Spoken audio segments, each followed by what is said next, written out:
Hello. Today I'm looking at a verse in John 8, verse 12. Again Jesus spoke to them, saying, I am the light of the world. He who follows me will not walk in darkness, but will have the light of life. What a profound statement. John's Gospel, of course, talks a lot about light. At the beginning of the Gospel, which we read every Christmas, about the Word becoming flesh, it says there that in him was life, and his light, that life was the light of men, and the light shone in the darkness, and the darkness could not overcome it. And then again in chapter 3 it talks about people not wanting to come to the light because they don't want their lives to be exposed to the truth and to righteousness. They want to hide their deeds rather than come to the light. Light is wonderful. Where would we be without light? You know, we're in the season now in certainly where I'm living in the UK, where it's still light at 10 o'clock at night. It's not quite, the sun hasn't quite set.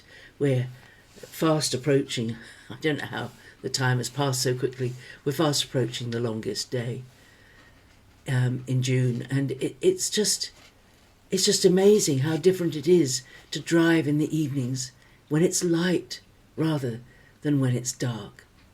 Light is so important. Of course, it's part and parcel of our life, and we have much more light now than perhaps the people of the day of Jesus had.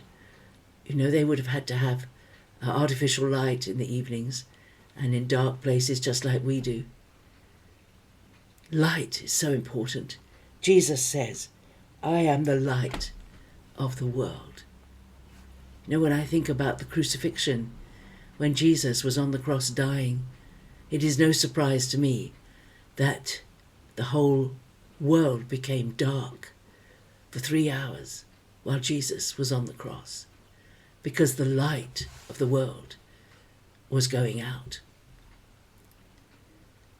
Jesus is the source of light. This is why it's possible to understand Genesis in terms other than the Big Bang and evolution and all of that. Because, of course, if you read the beginning of Genesis, it says that the sun and the moon were not created until 2 or 3 days after the light came into being, when God said, let there be light. When the light shone in the darkness. Because the source of our light is not the sun or the moon. That may be a shock to you, but the source of the light of the world is Jesus. He is the light of the world. This requires faith, not understanding. We're not looking at this scientifically. We're looking at this as the truth. This is what Jesus said. I am the light of the world. And those who follow me will not live in darkness, will not walk in darkness, but they shall have the light of life. We need our lives illuminated by the light that Jesus brings. And then in John's Gospel, a chapter later, we have the amazing healing of the man who was born blind.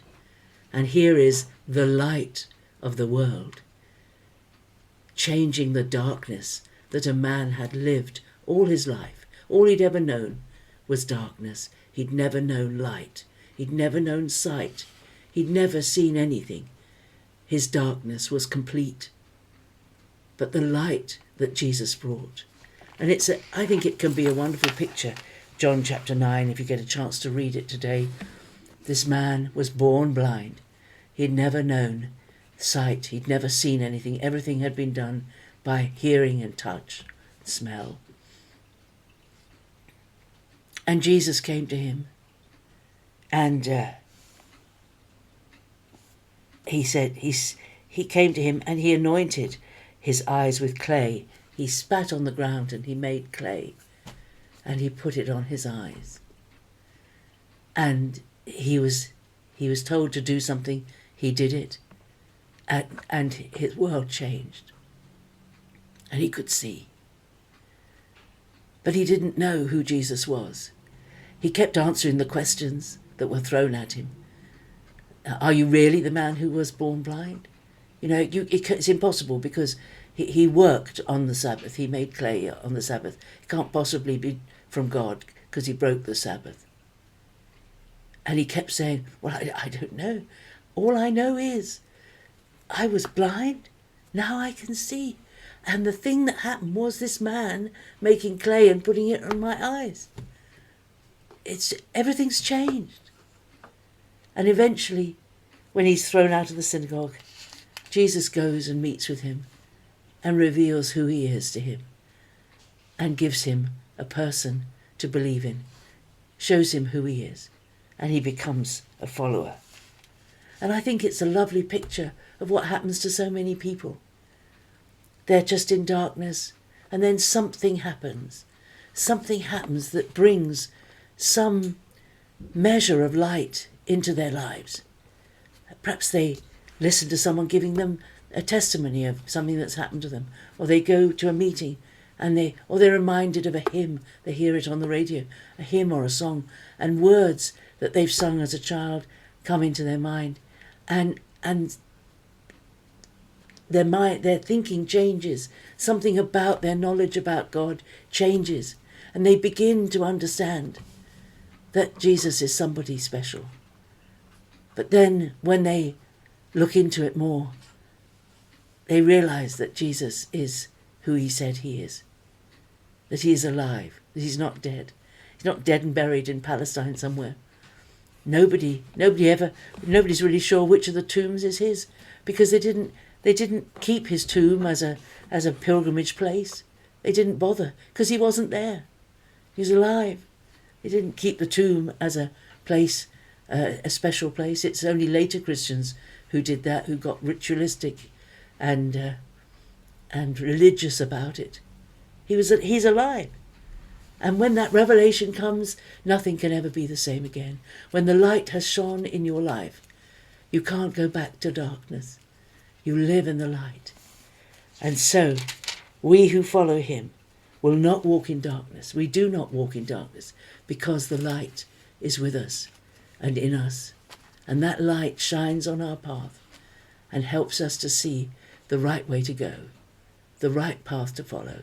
As we commit everything to him, as we refer everything to him, and we seek the enlightenment of the Holy Spirit, we find our path is clear ahead of us.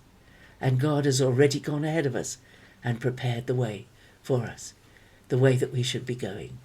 Wonderful. I am the light of the world, said Jesus. Have a great day. I hope you find somewhere where you can worship the Lord today.